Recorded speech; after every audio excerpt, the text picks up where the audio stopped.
Mahmoud was talking about the Geneva Convention, which Britain and the United States and many other countries signed, but it's not worth the paper it's written on. That so many countries ignore the Geneva Convention. He spoke about Palestinian prisoners being sentenced for 99 years. He spoke about Palestinian prisoners being subjected to mistreatment and possibly experiments in the Israeli prisons, and some of them are dying as a result. He spoke about the children, and I promise you will have it all with subtitles very, very soon. Thank you. He's an incredible speaker. I'm sorry I'm not doing justice. Yes. Thank you for that translation. Thank you very much. Hold it close, hold it close. Okay, we have Nina to speak next. Nina, hold it close. Yeah, hold it close. Yeah. I'm Nina Lopez from the Global Women's Strike. I'm originally from Argentina, and I wanted to just say a few words about the role that prisons play in our repression, whether we're in prison or outside of prison. When you grow up under a dictatorship and you have occasionally tanks on the street and military on the street and all that, you're very aware of the repression that surrounds you and what can happen to you if you are involved in any kind of organizing. When you're in a country like Britain and probably also the US, there's this myth of being in the free world, so-called free world, and we know very well that they go around the world bombing people into democracy, which is a contradiction in terms to say the least. But however, you do feel that there is this expectation that somehow we don't have to worry about prisons, because it's criminals in there, it's people like rapists and murderers, child murderers or whatever, who should be in there, and the rest of us are free to get on with our daily lives.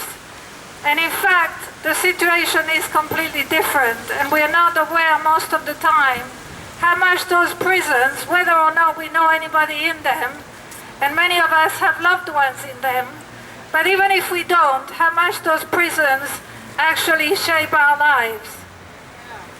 Now, with rendition, terror has also come to the UK for at least the Muslim community, but also others. And there is here today Khaltoum Mohammed, whose son, Mahdi Hashi, here she is the sister, was rendered. They are from Somalia, but he was a British citizen. And his British citizenship was withdrawn in order for him to be rendered from Somalia to the United States. That's what's actually going on. And that's what the governments of the so-called free world are doing to all of us. And the fact is that we never know when we're going to be next. You know, there was an article in The Guardian about drones and about Obama, the one that many of us celebrated getting elected. I didn't. Not because, yes, no, I understand, brother. It's not that we had a lot of hopes, but between the racist against him and breaking the race barrier and all that, we thought, well, maybe we'll get something out of him. Not because of him, but because of the movement that actually got him elected. Unfortunately, that has not happened. And in fact, he has followed all the policies of George Bush, and now with advanced technology, we actually have drones, and they're actually discussing right now whether they can have drones which actually do the killing without anybody even pressing the button. That's what was being discussed at the United Nations, whether a law should be passed to ban drones where you don't even have to press the button, you just program them in advance. So that's what's actually going on. Now, we don't have drones here at the moment, But they do have drones in Afghanistan and Pakistan, and thousands of families have been killed. And fortunately, there have begun to be demonstrations against that, so that we're now a lot more aware of what has been going on really for years. What this prison strike does for us, this prisoner strike, is precisely just like the demonstrations against the drones, to make us aware of what is going on in prison, to make us aware of our sisters and brothers who are there for years on end. Whether they're guilty or innocent is irrelevant. Of course, it's even worse if you're innocent, to know that you've been put in there and you haven't even done what you're accused of having done. But even if you're guilty, you were never sentenced to being in a cage the size of somebody's bathroom without any human contact for decades. Plus, most people are guilty of what? Many of organizing as we're organizing today.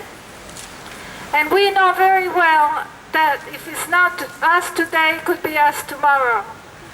Yes. Even if we don't have loved ones inside, and as I said, many of us, probably most of us have. Now, in Argentina, the terror was obvious because there was a dictatorship. Here the terror is not obvious, but we have to make it obvious. We have to let people know, as the prisoners are making known to us, what it's really like, the lives that we're living, and the terror that we live under without even acknowledging. That's what people like Bradley Manning, like Snowden, are trying to tell us. That's what they have put their neck on the line to do. When Snowden was in Hong Kong, he said something that was absolutely terrifying.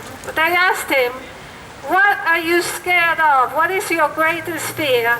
And he said that I'll do this and nothing will happen as a result.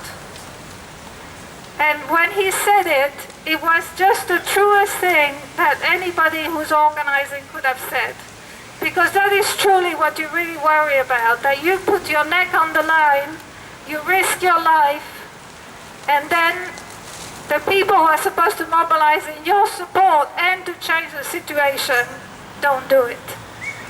And that is why we're here today, because 30,000 people in the most horrendous conditions, where if you even contemplate it, you feel you would not last a single day.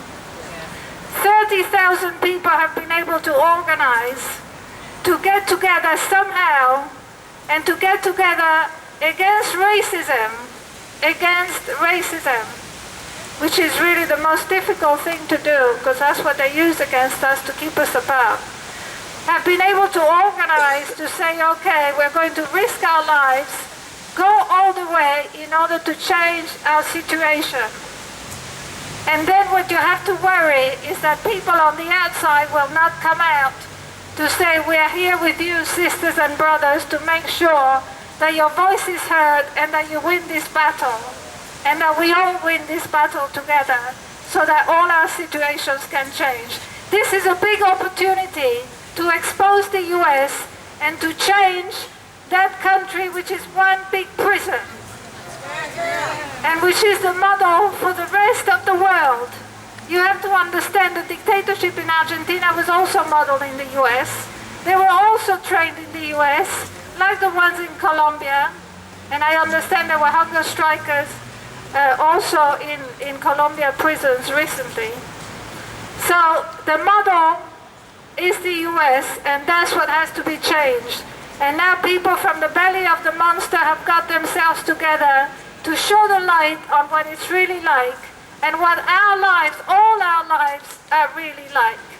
Because we're a step away from those conditions every single day, as our sister here, Kultam, can tell you, and the brother who spoke about his brother being rendered. So thank you very much. Yay. Thank you, Nina.